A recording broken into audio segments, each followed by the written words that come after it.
the blood on the mesquite. The wind came low across the prairie, carrying dust and the smell of something burned far away. Eli Mercer had lived alone on his ranch long enough to know every sound. Coyote yips, cattle shifting, thunder rolling miles off. Tonight, something else cut through the quiet, a human breath. Eli stood on his porch with a lantern, rifle resting in the crook of his arm. The moon was thin, like a blade. He listened again. The breath came from the mesquite line near the creek, ragged and wet, like it was drowning on air. "Show yourself," Eli called, voice steady but not loud. "I don't want trouble." A shape moved, then collapsed. Eli stepped closer, boots crunching in dry grass. When the lantern light reached her, he froze. She was young, maybe 17 or 18, with dark hair stuck to her face. A torn shawl clung to her shoulders. Blood streaked down her side, soaking into the earth. An arrow had snapped near her ribs, the shaft broken off like someone had tried to pull it out and failed. Her eyes opened, sharp and fearful. Eli swallowed. "You're hurt." She tried to sit up and failed, a choked sound escaping her throat. Her hand shot out, grabbing his sleeve with surprising strength. "No," she whispered, English broken but clear enough. "Not them." "Who?" Eli asked. Her gaze flicked behind him, toward the open prairie, toward the darkness where a rider could hide. Eli crouched. "My name's Eli. I'm not with anyone. I'm alone." She stared at him like she didn't believe a man could be alone and still be dangerous. He slowly set the rifle down in the grass and lifted both hands. "I'll help you, but you gotta let me." Her breathing turned shallow. "Name, Naya." "Naya," Eli repeated softly. "Okay, I'm gonna carry you."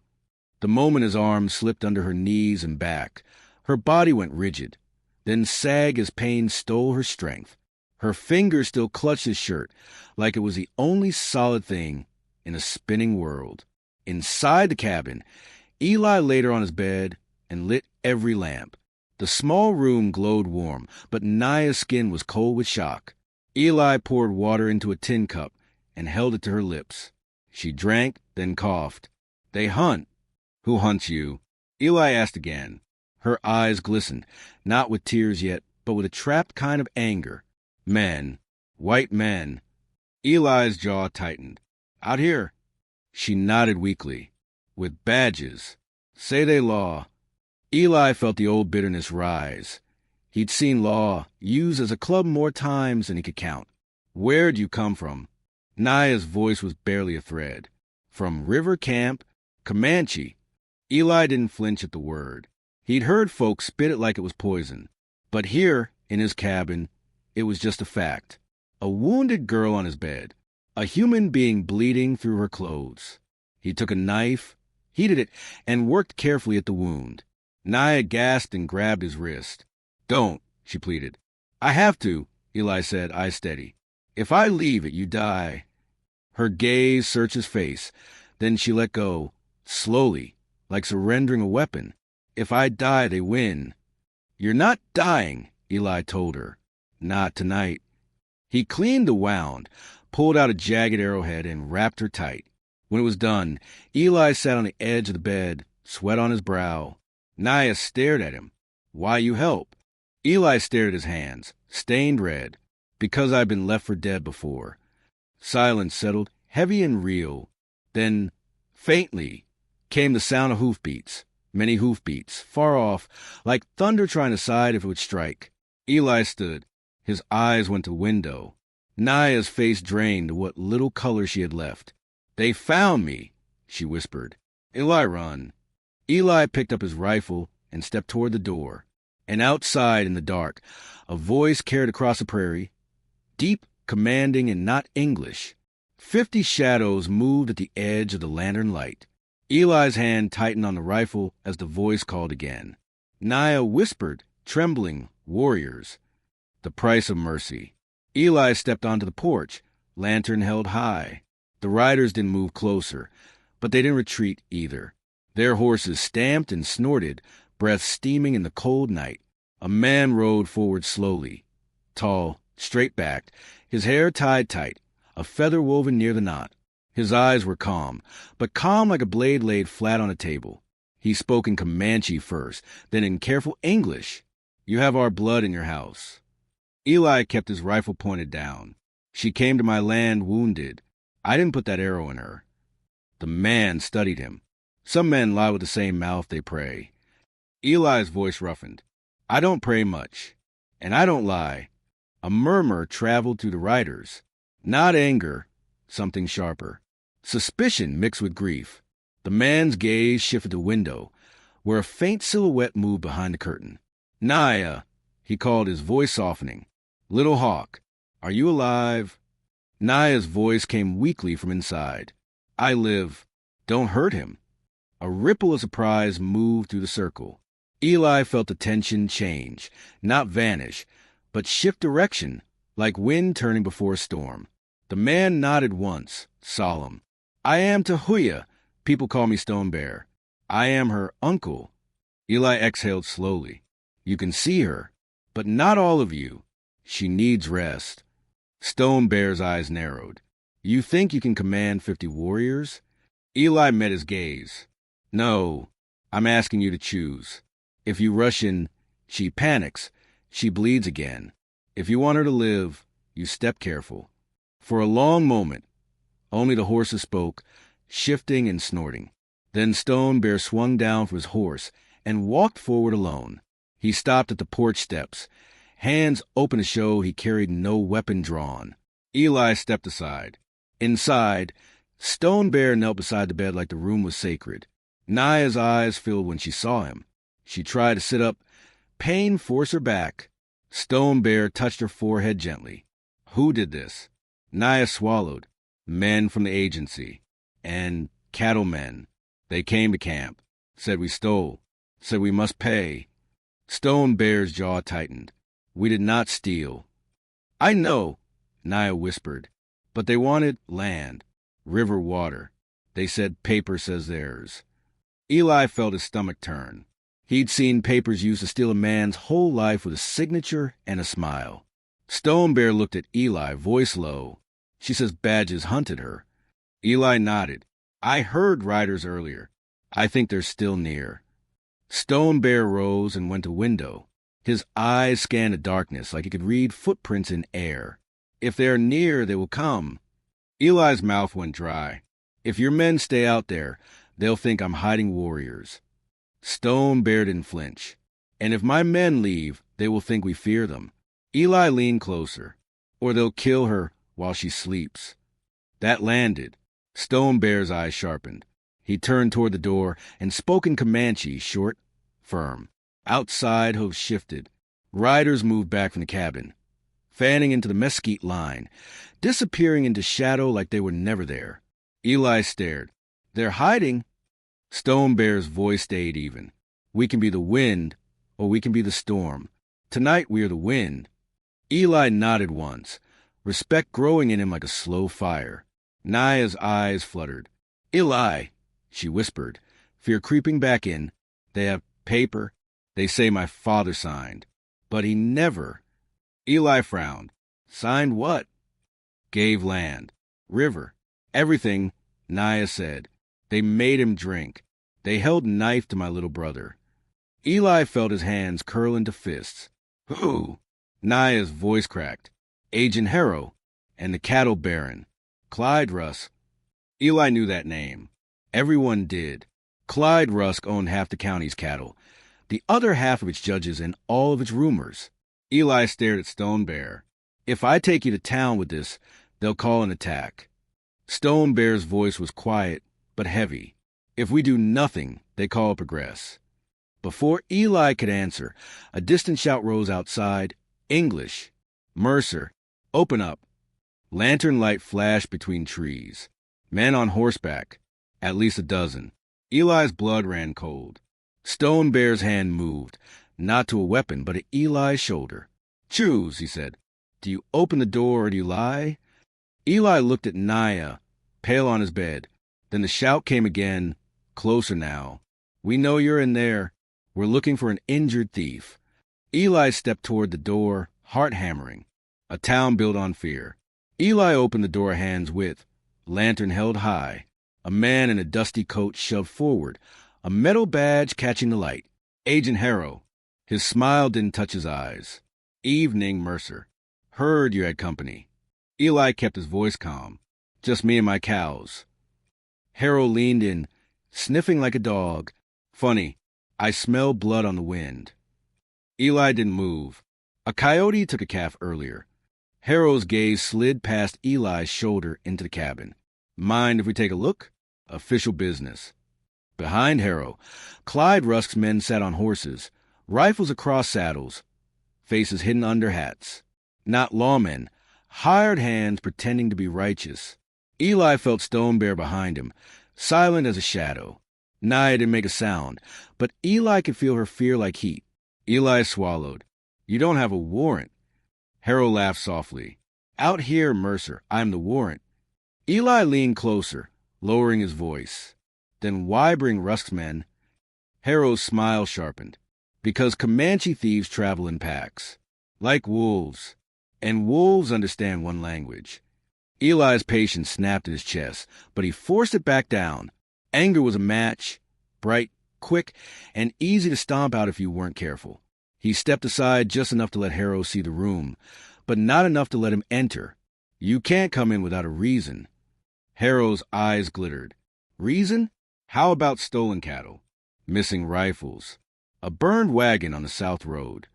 He pointed at Eli like a preacher points at sin. We track it right to this creek. Eli almost laughed, because it was too clean, too rehearsed. You tracked it with what? A story? Harrow's face hardened for a second, then smoothed back into a grin. With the truth. Stone Bear stepped forward into the lantern light. The air changed. Rusk's men shifted uneasily. Harrow's smile faltered, then returned twice as cold. Well, he said slowly, look what the wind dragged in. Stone Bear's English was controlled. You hunt a wounded girl. Harrow spread his hands. I hunt thieves. If your people didn't steal, you have nothing to fear. Stone Bear's eyes didn't blink. We fear men who wear law like a mask. Harrow's voice sharpened. Careful, savage. Eli's fist at the doorframe. A crack of wood on his knuckles. Don't, Eli warned, voice low and deadly. You're on my land. Harrow looked at Eli, amused. Since when did you start keeping Comanche pets? Eli felt the insult like a slap. Since you started lying to steal water. That made Harrow's eyes flash. You don't know what you're talking about. Eli stepped fully outside, forcing Harrow to back up a pace. I know Clyde Rusk wants the river. I know you want a promotion. And I know you're using dead wagons and missing cattle to justify murder. Rusk's foreman, a thick-necked man named Bolton, spat in the dust. We don't need your mouth, Mercer. We need our property. Eli pointed at the men behind him. Your property isn't here. Harrow's smile returned, small, confident. Then you won't mind if we search. Stone Bear's voice cut in. If you cross that threshold, you bring war. Harrow leaned forward. War? You think the army won't crush you? You think your bows scare me? Stone Bear's eyes were ice. It is not bows you should fear. It is truth. Harrow laughed, but it sounded thinner now. Truth. He snapped his fingers. Two men dragged something forward. An old saddlebag, muddy and heavy. Bolton dumped it on Eli's porch. Out spilled bullets and a silver pocket watch. Eli's pocket watch. The one his father gave him. The one that had been missing for a week. Harrow lifted it with 2 fingers. Well, stolen goods on your porch. This changes things. Eli's stomach sank. That's mine. Harrow's eyes gleamed. Exactly. Which means you're involved. Which means if you're hiding a Comanche thief, you're guilty too. Inside the cabin, Nia whispered, Eli, they set you. Eli's throat tightened. He knew it, and Harrow knew he knew. Harrow stepped closer. Hand over the girl. We'll be merciful. You keep your ranch. Maybe. Eli stared at the watch in Harrow's hand, then at the guns aimed lazily in the dark. Stone Bear's voice was low. If you take her, you kill her. Harrow shrugged. Then don't make me take her. Eli's mind raced. If he fought now, blood would spill on his porch, and the town would call it justice. If he surrendered Naya, he'd be handing a wounded girl back to wolves wearing badges. Eli lifted his chin. "I'll come to town," he said. "I'll answer your questions. But you don't touch her." Harrow smiled wider. "Oh, Mercer, you're learning your place." Stone Bear's eyes cut to Eli. "You go to town, they hang you." Eli whispered back, "Not if we make them look at what they did." Harrow snapped his fingers again. "Tie him." Ropes came out. Eli didn't resist. Resistance was what they wanted. As they bound his wrists, Eli looked back toward the cabin window, toward Naya's silhouette in Stone Bear's stillness. Eli spoke softly, just loud enough for Stone Bear to hear. "Bring the wind," he said, "but be ready to become the storm." The paper that lied, cliffhanger. They rode Eli into town at dawn like he was a prize. Folks stepped out of shops, faces pale with curiosity and fear. Some looked away. Some watched like it was entertainment. Eli had seen it before. The way silence becomes a weapon when enough people choose it. At the center of town stood the courthouse, whitewashed and proud, with a flag flapping like it owned the sky. Agent Harrow marched Eli up the steps. Inside, Clyde Rusk waited near the judge's bench, dressed clean, smiling like a man arriving for a wedding. Bolton stood behind him, arms crossed. Judge Halden sat above them all, eyes tired. A man who wanted peace more than truth. Harrow pushed Eli forward. "Eli Mercer is aiding Comanche criminals," Harrow announced, "harboring an escaped thief, possessing stolen goods." He held up the pocket watch like it was proof of sin. "He's part of the raids." Eli's voice rang across the room. That watch was planted. Rusk laughed quietly. "Of course it was." Eli turned to the judge. "Judge Halden, you've known me 10 years. I don't steal." The judge shifted, uncomfortable. "Eli, this is serious." Eli leaned forward, wrists bound. "What's serious is that Agent Harrow and Clyde Rusk are stealing land. They force a Comanche man to sign papers giving them the river." Harrow's face tightened. "Lies." Rusk's smile never moved. "Comanche don't sign papers, Mercer. Everyone knows that." Eli snapped, "Exactly. So why do you have a signed paper?" A murmur moved through the courtroom. The judge frowned. "What paper?" Rusk lifted a folded document, smooth and confident. "A land agreement, approved by the agency. Legal." Harrow nodded. "Signed by the Comanche chief himself." Eli's heart hammered. He needed proof.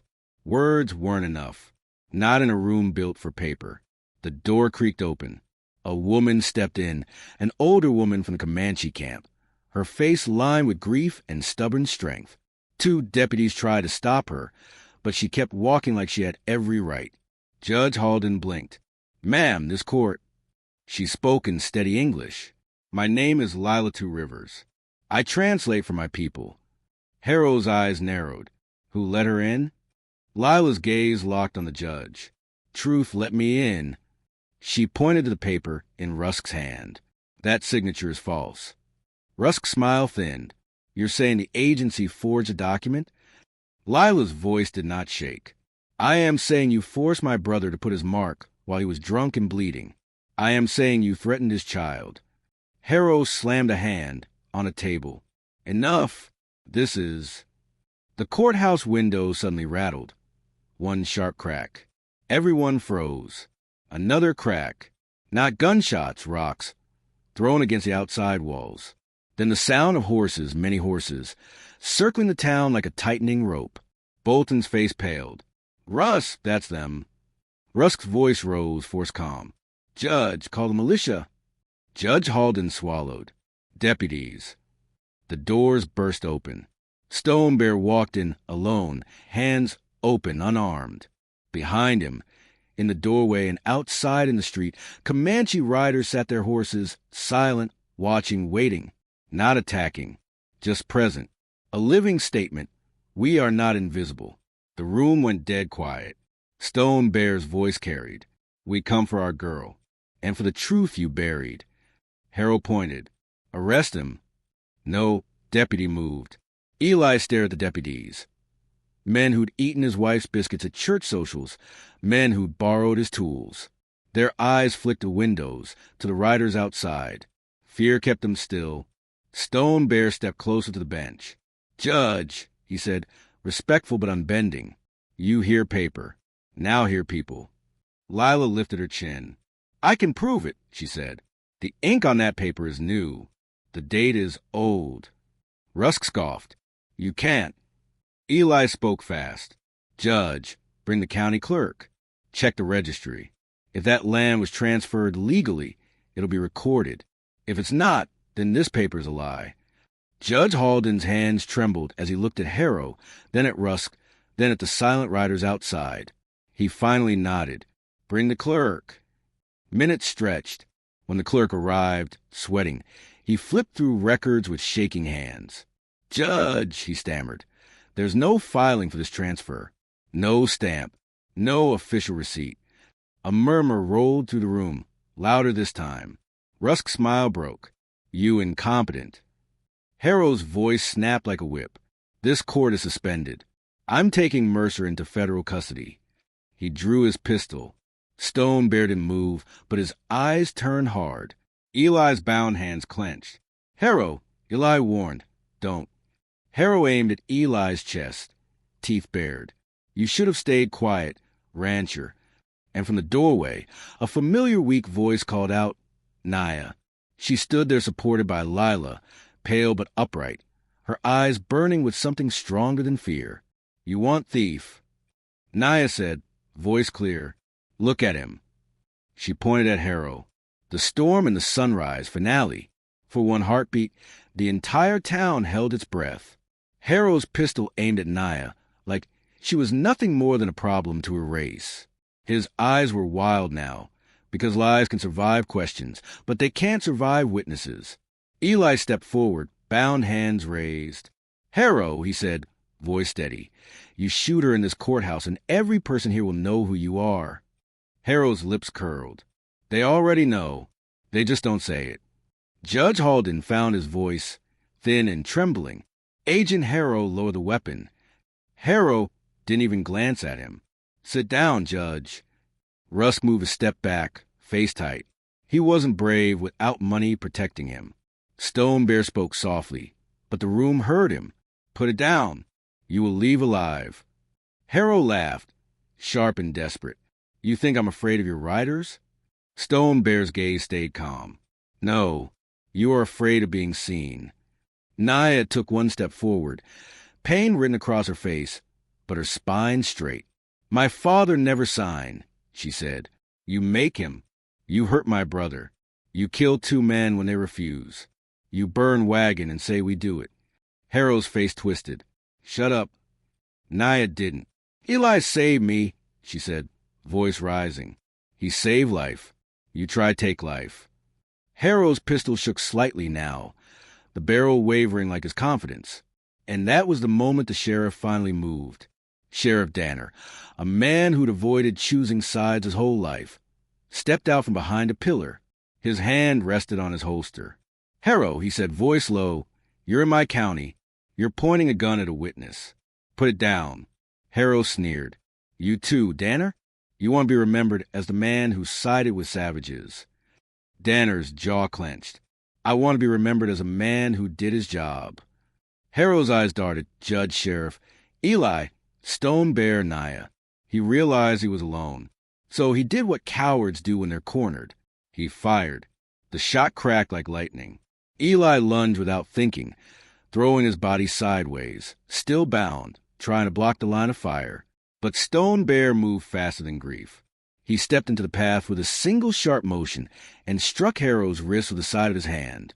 The bullet slammed into the courthouse ceiling, splintering wood, showering dust.